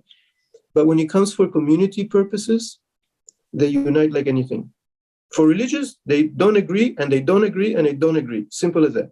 But when it comes to, like, if a mosque, a synagogue is attacked, or a Jewish museum is attacked, or a Jewish school is attacked, all the Jewish communities will work together. They give a lot of money for advocacy. In Europe, they are amazingly successful with advocacy. Why? First of all, they had the Holocaust. I mean, that's one big thing. But they know that without advocacy, you don't have a voice. When something happens to a Jewish institution, they immediately can contact the prime minister, the ministers. They have constantly security in their places of worship, in their cultural centers. Governments spend millions and billions of euros to protect the Jewish. Why? Because of advocacy, and because of the feeling that, and because of the feeling of duty that they have to protect them from attacks. So we're hoping that at least the Bangladesh government will, learn a little bit how to protect its minorities. But you just put one policeman, one military in front of each temple, especially when there's attacks. It doesn't cost them very much. And if you have one policeman, one military in front of a temple, the mobs won't attack so easily. 90% of the cases will be avoided because, to have to attack a policeman or a military man is a different thing than to attack a monk like you or to attack a temple. That's more easy. But, to have to fight with a policeman who has a gun or something, it's a different story. This is powerful. A lot of points I would like to reflect on here. So, first thing is, I never thought of the differentiation. Communication, there's two aspects: training internally and advocacy externally. So, for example, the communication seminar that I attended, the ISKCON Communication Journal you're writing, all that that's why ISKCON Communication. That's why ISKCON Communication needs a double budget. Double budget. Okay, yeah. So true. So now, is it that? So that was one point. That's very, very, very good differentiation to understand what is happening. Now, beyond that, when you said earlier that we don't lack actually money. Hindus don't, it's not that Hindus don't have money or don't have numbers. So why is it that the funding doesn't come? I don't say that Hindus are hard-hearted and don't care for others. Is it that our religious priorities because of the culture are different, that we will fund temples in a big way, but other causes don't seem sacred in that sense? Is it because of a cultural sense of what is a worthy object of charity, or what is the reason for this? Or is it that we are not?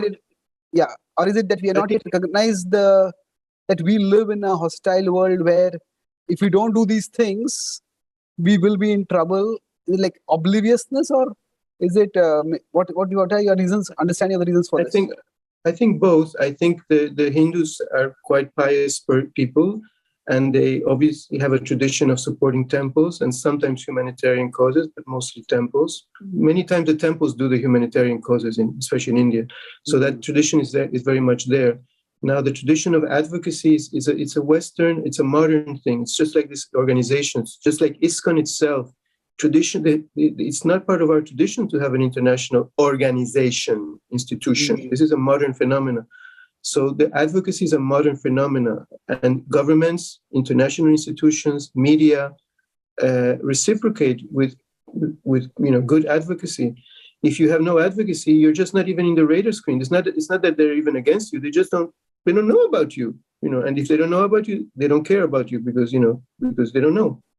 So you're not saying that necessarily the media is biased against Hinduism, because that is what the perception is, that if there is some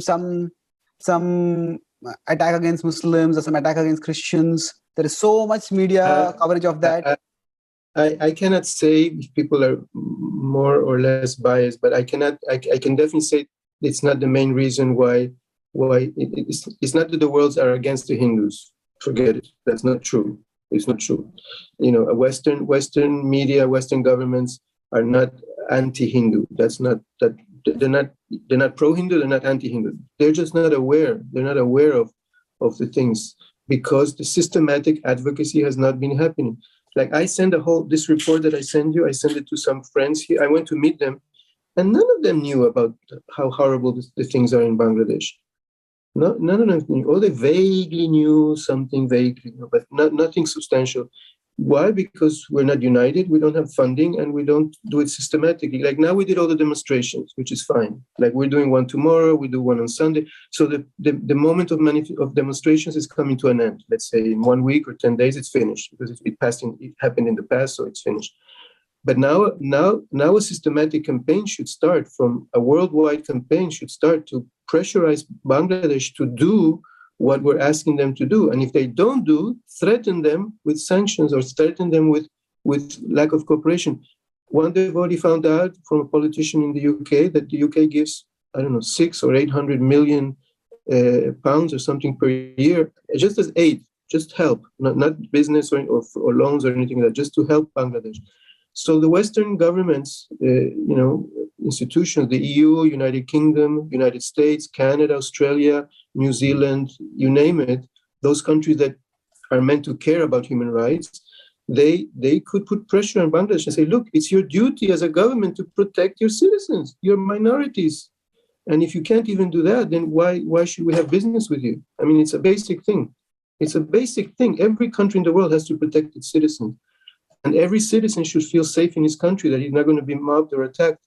I mean, this looks very similar to the pogroms that happened in Europe in the late 19th century, beginning of the 20th century, in Poland, Lithuania, Russia. And it's a very sad, moment in history of Europe. The Holocaust was a sad moment. The pogroms were a sad moment.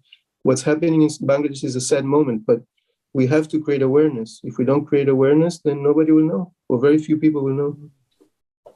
Yeah, so this is both sobering as well as, you could say, energizing. Because if we just say that the media is biased against us, what are we going to do about it? But if we consider this, so it's, in one sense, it's good to not start with the assumption that the world is bad and is against us. That the world doesn't care because we haven't communicated. So at least that vision helps us do something. And certainly there could be elements in the media that are hostile to us. But how is that ever going to change unless we change it, unless we do something to change it? Advocacy is hard work. If you want to succeed, you have to do your thing well, systematically, persevere, insist. And for all that, you need funding. If you have no funding, that means your communities don't really care, because we're in a world of advocacy, it's all a globalized world. The standards are the same. You have to, the Jews are expert. The Christians, of course, are very good.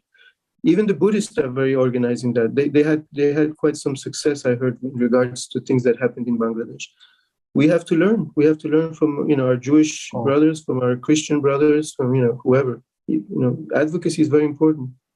Okay, so what you are saying is that just as Hindus have suffered persecution in Bangladesh, Buddhists have also suffered like that, and Buddhists have been able to put some pressure on the government. Yeah, and Christians also, of course, Christians and Buddhists, but they are much less population. I heard it's less than 1% of the population of Bangladesh. So it's a different ballgame in the sense that Hindus represent still a large minority, and it's a much bigger scale, the attacks and the suffering for the Hindus.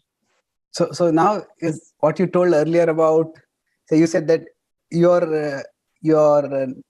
naive ideas about how politics works, that was removed by your politics teachers. But you could say now that the real politic, that is what we also have to be aware of, and we have to use that. Like you talk about economic sanctions or at least withholding aid. This is the language that people that governments also cannot neglect. Yeah, it's difficult because as devotees, we're not devotees. I didn't join the movement to do politics. Otherwise, I would have remained in politics. But sometimes it's required for an institution like ours to do social pressure, to do demonstrations, to have a certain advocacy plan and strategy, because we are in the world. If we don't want to interact with the world, if we just want to, be 100% spiritual, then we might as well move to, an ashram in the Himalayas and forget about being in cities all over the world and preaching and trying to change the world and interacting with the world. So when you interact with the world, there will be moments of crisis, there will be moments of tension, and that's why communications is so important. So, yeah, maybe the leaders of our movement don't have to be involved so much in, let's say, politics, because their goal is their purpose is more to be spiritual leaders. But the communications department could, if we had proper advocacy, we could do tremendous work on behalf of our movement to change things and to improve things for us and for others as well. In this case, we would work with the Hindus, so we would improve the situation for others, not just ourselves. So yeah, funding is so important. Until we learn how to fund an important department like this, we're not going to go. Because like now, I have a whole idea of what strategies could be done, but if there's no funding, then what can you do? It's just a dream. It's a complete dream. That's true. So now, just to understand this a little bit more clearly, when you talk about strategically working, so you know, for promoting advocacy, maybe we'll come back to that a little bit later. See, the two extremes among the reactions that I have seen in the devotee community. One is the media is biased against us, and the other is Islam is an extremist religion, and this is what they will do. So now, in one sense, both of these are paralyzing responses, and of course, what can we do about it? And what you are saying is that, yeah, okay, even if Bangladesh is a predominantly Islamic country, but still the government has a duty to protect its citizens. And without getting into the motivations of the people who committed the crime, we can focus on what the government could have done to prevent it, and what we could have done to ensure that the government did those things. So it's a very focused, and I could say constructive channeling of our energy. Yeah, we're asking in our letter to the Prime Minister of Bangladesh, we're asking 4 basic things. There's more also, but we're asking 4 basic things. One is protection of Hindu places of worship and centers, and even businesses, like neighborhoods where there are a lot of Hindu businesses. They should be protected by the military and or the police, or both. One other thing we're asking is that justice is imparted where there are cases where the culprit of killing is identified, or the culprits of destruction or burning or all that are identified. They should be justice should be imparted, proper impartial justice. And then to reparations for the families who lost persons out from these mobs, and also reconstruction of Hindu temples. Like, our temple should be reconstructed by the Bangladesh government. That should be the minimum things that the Bangladesh government does in order to rectify their lack of protection before these things happen. Because this is not new. This is not a new thing. This has happened for a long time. So, like here in the West, they don't only put policemen when a Jewish synagogue gets attacked or a Jewish museum gets attacked. The Jewish museum here in Belgium got attacked a few years ago, and they have permanently military in front of the door now, forever. So the government puts 2 military with machine guns in front of the Jewish museum forever. So let's say the biggest places of worship of Hindus in Bangladesh should have protection all the time, constantly. Maybe not all the temples, because there might be hundreds of temples, but all the major temples should be protected. And that will dissuade the violent, radical Islamists from attacking, because they're protected. I mean, they might attack anyway, but at least there will be much less cases and much more protected. It's like that. I mean, the radical Islam is a phenomenon. It happens not just in Bangladesh, but in many other countries in Asia and also even in Europe. So the governments have to do the needful to protect from those violent extremists. That's a basic duty. And I think the more, government should protect all its citizens. But I think a real advancement of a democratic and civilized government is seen when they protect the minorities even more. So governments that protect the minorities, which are weaker, which are more easily targeted, they should be even more protected by governments. That's like a very basic thing, because the majority is a little more strong anyway, more powerful, so they might need a little less protection, of course, from robbers, yes, and criminals, yes, but they will not get attacked by, there won't be Hindu attacks on mosques in Bangladesh. That's true. That's obviously that will never happen. Yeah. So, Prabhu, this is an important point we're making, that you're saying that the government protects the Jewish places of work, Jewish museum, almost round the clock. I don't think it happens in India. Indian temples, even big temples, temples have to have their own security. Of course, India has a huge population. It could have a different dynamic. But this is remarkable. Well, here in Europe, it's like, people cannot have their own guns and machine guns and all these things. So it's only the military and the police who can do that. So the governments are more involved here in this security issue than maybe, let's say, United States. United States, you could have somebody outside with a gun, whatever. Maybe it's different. It's different, yeah. But in Europe, it's like that. Yeah, they give protection. They spend. Just now, there's one program that the European Commission funded, a pilot project they funded it with 25 million euros, which is training and education and giving advice and many things to protect places of worship in 7 European countries. They did the presentation here in Brussels a few weeks ago. So this is just a pilot project. So if it's successful, they will put much more money to do it all over Europe. So to help places of worship to have better security, to protect more of these places. I mean, the participation of the security forces of the government is one aspect, but the communities themselves, they can do things. They even have the architects of Europe, the Architect Association of Europe, involved to give advice to places of worship, how they can build or make adjustments in their structures to have more protection. So they're really thinking of how to help places of worship to protect themselves. So it's an important, if we have to live in a society that people feel safe to go and worship. If we can't even go and worship anymore because places are being attacked, then we will become savages in a short time. True. This is so these 4 demands which you mentioned, they're quite reasonable requests, and they're basic, you could say. So you have a realistic expectation that they will listen to us? I mean, we always should know I think they've been watching all the demonstrations around the world, which ISKCON very well organized. They were not maybe huge demonstrations, but they were synchronized all over the world.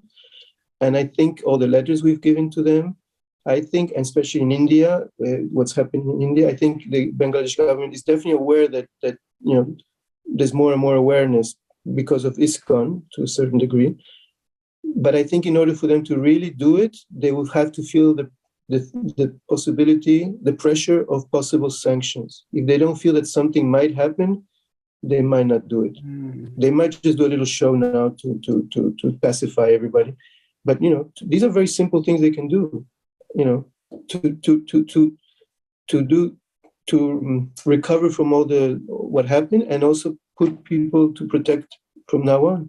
At least for 5 months, 6 months, everything should be protected. It should not happen within the next few months. At least nothing should happen in the next few months. That's true. So now you are primarily focused in Europe, but have you also worked with the devotees in India? Is the advocacy among ISKCON in India, is it growing, or it's also in a stage which is underdeveloped? Well, in regards to cooperating with Hindu organizations, I think the situation of India is very special, very different. First of all, it's massive. It's a massive country of so many people, so many aspects which we don't have around the world. So I think the cooperation with Hindu organizations probably has a different flavor in India than it has around the world. Yeah, that's clear. The funding also probably has a different flavor. I do think ISKCON Communications India should have a proper funding because it's such an important department. Yudhishthir is doing a very good job, and Rajendrananda Prabhu did it in the past. So I think ISKCON India should give a proper funding to communication. They can do a tremendous service for the movement in India. So, but what you were saying about India is special because, for example, you have very powerful Hindu organizations, one in politics, which is the government, BJP, is Hindu and is in charge of the whole country at the moment. You have VHP, which is a very influential Hindu organization. And then you have RSS, which is also very influential in India. So, in the West, many times some of these organizations are not portrayed in the best light. There's bias against them, probably from previous governments, from the time of Congress, and how the Western liberal media sees, religion and everything. So there are different reasons why that is what is there. But but I think regarding ISKCON, I think our position in regards to these organizations should be very balanced, very pragmatic, very respectful. I think what you talked earlier about in other words, we should not be married with them, but we should not, be antagonistic to them. There are many issues in which we can cooperate with the BJP, with the VHP, and with the RSS. And there are many issues in which we might not agree. First of all, because it's not our nature to be so much involved in society, in politics. So we might say, well, we're neutral in that regard, or our focus is spiritual. They will respect that. We're a spiritual organization. That's obvious. And there's certain issues we just might not agree. Maybe certain policies and issues that they embrace that ISKCON might say, no, that we don't agree. It's not that we have to agree with everything BJP, RSS, and VHP does. Some things we do, and we will work with them, and some things we don't. And sometimes we might even have to be vocal about something that VHP or RSS or BJP embrace. So we have to have our own independence and autonomy. But I think they are very powerful organizations that we have to learn how to work together with for certain causes, for certain issues. That's so true, bro. I hope to have podcasts with the Indian leaders also in the future. So are there any concluding points that you'd like to make? This has been a very illuminating discussion to understand, especially the point of, you could say, knowing our purposes and being able to focus on particular purposes in particular relationship, particular interactions. That is a very important point, not to reduce everything to philosophy and philosophical differences or similarities alone. That's a very, as you said, a very resourceful way of looking at things. I think from a pragmatic point of view, communications is very, very important to help our movement in its spiritual goals. So I really would hope the leaders would acknowledge it and give it the proper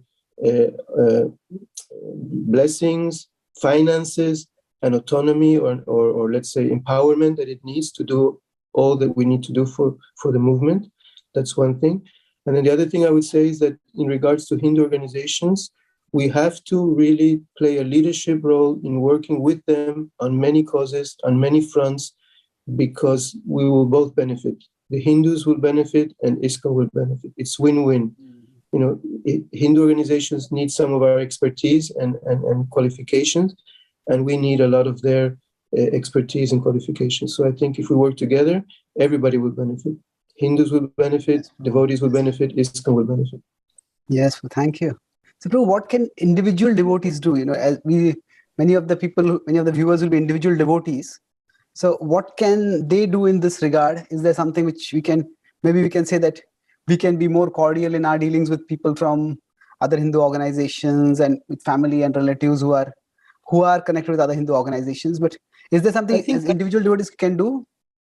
I think as devotees, I think we're too philosophical and maybe too spiritual at times, and all our interactions with the world it has some good aspects, of course, to be very spiritual and to be very philosophical. But sometimes when we have to be pragmatic in things related to this world, we should not forget that we have also a human dimension, a material dimension, social dimension, etc., etc. And we have to learn how to work properly also with ethics and morality. And sometimes we have to leave the philosophy and the spirituality aside because you have to deal with things which are not intrinsically philosophical or spiritual. They're social. They're about our well-being as an organization or as an individual. Like devotees who are being attacked in Bangladesh, beyond their spirituality, it's their physical bodies that are being destroyed or threatened. So we have to be able to take care of that as well. Prabhupada was very pragmatic. He would tell devotees, health, take care of your health. So it's, we should not neglect our certain things that we have to do in this world. So I think devotees sometimes have to leave the philosophical debates for the philosophical arena. Yeah. And be nice persons, nice human beings when it needs to be just human interaction. Care for others, get their help to help us for our moments of need, and things like that. Pragmatic. It's so important. Some devotees might find it quite outrageous to say that how can we leave our philosophy behind? But the point is, not behind. Sometimes you have to leave it on the side. Never behind. Yeah, leave it aside. And I just like, I was taking your position to the extreme, but you're not saying that. But the point is that we're not really, that the philosophy itself, we can say, is expressed at different levels in different ways. So even Prabhupada, when he would deal with his devout disciples' parents, he was not directly preaching philosophy to them. He was just being warm and cordial with them, and he was connecting with them at a human level. So what you say that it's not that if to put it another way, would be that don't be too philosophical or don't be too spiritual, but we can broaden our understanding of what being philosophical and spiritual means. Philosophical and spiritual doesn't just reducing everything to ideological, intellectual issues. It means knowing how best I can serve Krishna in this situation. Maybe how best I can help this person come closer to Krishna. So that's a very important point. And I think if we focus on, we'll find many examples of Prabhupada also doing this. I was thinking that about working with common causes. When devotees were in Jagannath Puri and they were not allowed to go to the temple, I think Prabhupada had devotees approach the Shankaracharya over there. And the Shankaracharya said that, yeah, these are genuine devotees. They're following the four elements, they're chanting, so they should be allowed. So Prabhupada was not, Prabhupada was, that pragmatic aspect of Prabhupada, sometimes we forget that. So that balance is very much required. And I think this talk will, like I said, communications course opened a lot of new dimensions for me at that time. This talk will open a lot of dimensions for our viewers. So Prabhu, toward the end of a talk, I just try to summarize. And maybe after that, if you have any concluding words, you can speak that. Will that be okay? Yeah, go ahead. Okay, so we broadly discussed today about working with other Hindu organizations for protecting or advocating shared causes. So you told about your story, growing up in a liberal family in Uruguay and then coming to New York and then again having to go back there. They're quite a remarkable spiritual quest. So it's we've been across the world, isn't it? So you've met devotees closely in France and then you settled in Belgium. So that communications became your major service, because at one time, because of cult organizing acquisitions of cult and other things, it was a matter of survival for us. So broadly, communications could mean endeavors to create a Sankirtan friendly world. So it focuses especially on leaders in society who have power and who can open doors for us to do Sankirtan, or who can close doors. So it could be politicians, it could be media, it could be academics, it could be other religious leaders. And if we are too isolated in terms of just we will practice our bhakti and not care for the world, then we will a small number of people will become devotees, but when problems come, we will be on our own. And so communications involves this training devotees internally to how you can present in an appropriate way, because leaders of society will often have their own expectations and their own standards, the moral standards of how to interact. And then there is advocacy. So advocacy is not a negative thing. It's in fact more positive than public relations. It is basically somebody who supports a cause that is important for them and opposes or protests against something which is against that cause. So in the modern world, this is in today's world, it's extremely important. Even there are no precedents, like institution itself has no precedents, but today this is important. Otherwise, people don't know we exist and they don't care. And we discussed about, so if we are to do any advocacy and exert any influence, ISKCON alone won't be able to do that, because we are, especially say in Europe, you talked about how we are just a tiny minority in a minority religion. So we have to work with other groups, and if we work with Hindus, then we have only two options. Either we work with Hindus, or we say segregate from Hindus and try to have Vaishnavism established as independent religion, which is far tougher. So then we had that very good discussion about when are we Hindus or not. So what do we mean by that? So there are certain aspects of Hinduism which we do not agree with, And we can be clear about that. So the caste by birth and things like that, and the Advaiti conception. So in the West, for various reasons, Hinduism has been equated with Advaitism. So they that term was monopolized by them. We cannot monopolize it by going to the other extreme, but we can recognize that we are a part of Hinduism. So the one important point was that we don't need to be where to be pragmatic. So there is a forum for pragmatic. Redefine the word.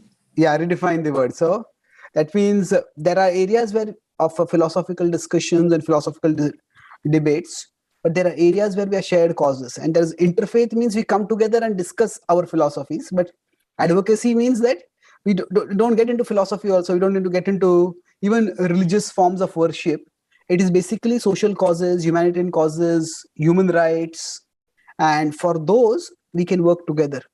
And you give the example of how our temple in Britain was protected and how slowly now in Belgium, we are moving toward the first step of recognition by the government, which can lead to later funding. And with respect to the Bangladesh issue, because we have these Hindu forums, so we were able to create, we were able to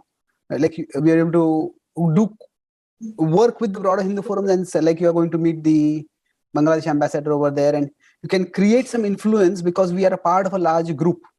So although we are having advocacy, so we have numbers, we have Hindus are not poor, especially in the Western world. Hindus are quite well-to-do, and India, but unfortunately, that prioritization. In India, there's also many Hindus who are not poor. Yeah, of course. In India, there's this the Indian Premier League is a cricket tournament, and it has just started 10 years ago. It has become the wealthiest sports tournament in the world now. So money is not lacking that way. So, but the understanding of the importance of advocacy is not there. So that is because we may out of piety think that giving charity to temples and religious causes directly is what is important, what is sacred. But you need to expand that. And when we do advocacy, the basic idea would be that if we don't do that, we will get into trouble, and we can't have a reactive mode of functioning. We need a proactive mode where 90% proactive, as you said. And to that end, if we recognize that this is also a part of our seva, the devotees may not want to get into politics and have political influence, but that is the way the world works. And Prabhupada was aware of that. And Prabhupada was transcendental, but Prabhupada was also very pragmatic in doing what was necessary for protecting the movement. And Arjuna was very pragmatic. Of course, the Arjuna was pragmatic. So I think with the specific Bangladesh issue was very grounded approach, that instead of presuming that the media is biased, it could well be that we haven't done enough advocacy. So like you talk about Jews, if one temple, one synagogue is attacked, they all come together and then they exert pressure right up to the highest echelons of power. So that way, if we assume that we have not done enough advocacy and we focus on that, then that's something is a solvable problem. Otherwise, calling the media biased is not a solvable problem in that sense. And the other is, okay, even if we say that radical Islam is there and it's Bangladesh Islamist country, but still it is their duty to protect minorities. And if we could have sufficient pressure, say if they feel even the pressure of possible economic sanctions, then the requests that you have made are very, very grounded. That justice, protection, reparation, and restoration. So let's hope that this works out, and many devotees can feel inspired to contribute towards this service, and individually also become more, you could say, as you said, we don't have to be too spiritual or reduce our conception of spirituality to only philosophy and philosophical confrontations, but know that we have a human dimension. And human dimension means we take from others, we give to others, and we have a social dimension, we have humanitarian issue concerns. So we work in a multifaceted way, and then we can create as a Sankirtan-friendly, more Sankirtan-friendly world, at least a less Sankirtan-unfriendly world in some parts of the world. So, but at least if devotees, I mean, some devotees might be by nature like preachers and sannyasis, so then So then obviously they're more focused on spiritual philosophy and activities. But if somebody's doing communications, he might have to sometimes put aside a little bit the philosophical aspect of his life and spiritual aspect of his life to focus on the questions at hand, the issues at hand. Now, advocacy, I think, is very important because it's the issues that we're presenting things, we're tackling issues, we're presenting our movement, what we represent. So that's the advocacy. But another aspect which is very, very important in this area of communications is relationships. If we build real relationships with real people who might not, they're not becoming devotees, but we appreciate the persons, we have a relationship with them, then it becomes something very solid. We can count on their help, we can count on their support, we can count on their advice, we can share many things with them. So relationships and advocacy are very important in this external communications field. Mm-hmm. Yes, Prabhu. That's so true. And relationships take time. You said it's hard work.